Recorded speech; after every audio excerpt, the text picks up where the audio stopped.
This is lesson 9.1, intersecting chords and chord perpendicular to a radius or diameter. So you guys are going to notice this unit, what it is it's a bunch of different theorems based on circles. So we have a lot of different definitions. We have chord, secant, tangent, all sorts of stuff. So we're going to kind of take each lesson and do a couple theorems in each one. I think there's like a total of 12 or something like that. So that's why this week you're probably wondering, like, why are there so many lessons, right? Like there's 5, but each video you guys are going to find is only anywhere from like 5 to like 15 minutes long. So they're like a lot shorter.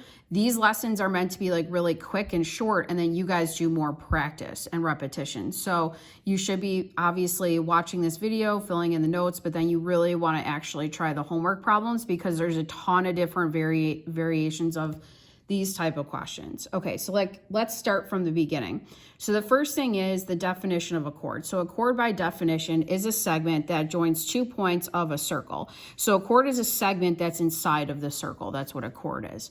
So our first rule is called the intersecting chords rule. So what it says is that if you have 2 chords intersecting at a point, the length of this segment right here, A times B, will equal C times D. Okay, so it's a pretty easy rule. So it doesn't matter which one you do first, right? It could also be C times D is equal to A times B, either or. Okay, so let's just kind of get to some examples. So for example 1, I would do 6 times 4 would equal 3 times X, or 3X. So 6 times 4 is 24 is equal to 3X. Divide both sides by 3. And I would get 8 is equal to X, or X equals 8. Okay, so it's pretty simple. So again, it didn't matter. I could have flipped those and I would have gotten the same answer. Okay, so let's look at one that has more like an algebraic expression in it. So same thing, 12 times X is going to equal 8 times X plus 2. Now, X plus 2 is a couple, so it needs parentheses. So you're going to distribute the 8. So I still have 12x over there, then equals 8x plus 16. And then you would subtract 8x on both sides.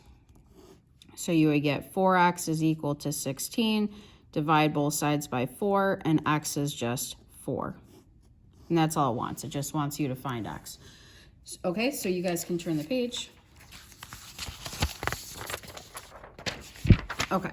So that was the first theorem or rule. It's a pretty easy one. We kind of start off easy. So then looking at this one, this is the second rule. So it's when you have a diameter or a radius perpendicular to a chord. So you see how right now in this picture, they just have a radius. It doesn't matter if you were to make this a diameter as well. Okay, it could be either a radius or a diameter. As soon as it's perpendicular to the chord, it bisects that chord in half. Meaning, like, say, for example, this is 10, this would also be 10. So that's kind of important. So the converse is also true. So if these are bisected, that means that this diameter or radius has to be perpendicular to it, okay? So if we look at number 3, there's no magic here. The answer is 5. If they're telling you that this is perpendicular and that this is 5, these are going to be equal to each other, okay? So this would also be 5. There we go. Okay. Like I said, short notes. Okay, so then number 4, given circle O marked perpendicular, and the marked perpendicular line, find AB. Okay, so they're telling you this part of the radius is perpendicular to it. So these are going to be cut in half equally. So we are going to know that x plus 6 is going to equal 2x minus 20. So now I would subtract x on both sides. 6 is equal to x minus 20. Add 20 on both sides. And you get 26 is equal to x. Now, that's not the final answer, though. They actually wanted to know what AB is. So what AB is we're going to put the x into either one. It doesn't matter. It's going to give us the same value. I'm looking at that x plus 6, and I'm thinking that's probably easier to do. So if I do 26 plus 6, that gives me 32. So really, AB is going to be equal to 32 plus 32, which is 64, okay? So this is the real answer right there. Okay, then we have one more. So you guys are, when you try the homework, you're gonna get to a couple that are kind of weird. So this one is both of them combined. So it's the intersecting chords along with knowing that if this is perpendicular, this is getting cut in half.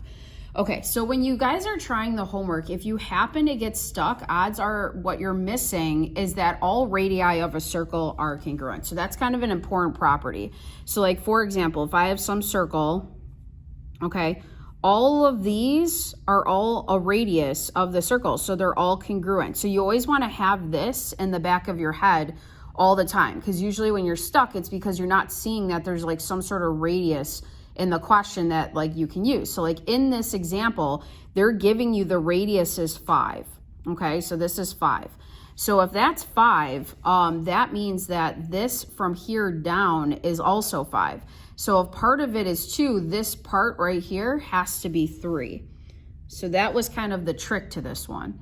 So if I'm gonna do intersecting chords, the first thing is that since this is perpendicular, I'm gonna label this side as X also, because that's being cut in half. So what it's gonna be, if I kind of look at it, is it's gonna be X times X will equal 8 times 2. Or X squared, not 2X, that would be addition. So multiplying X squared would equal 16. Square root both sides and you get X is 4. Okay, so I just want to show you one other variation of that question, right? So like how, if you kind of look at what happened, we got a 4 and a 4. This one's kind of interesting. So right below it, I just want to show you something. So there is a second method to solve this one. Okay.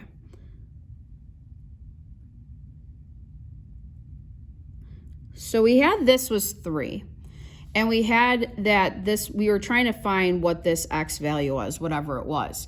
So another way you could have approached this problem instead of doing the intersecting chords is you could have, you're allowed to freehand draw in any radius that you want. So you could have put your radius going this way, hitting the circle, and made a 5.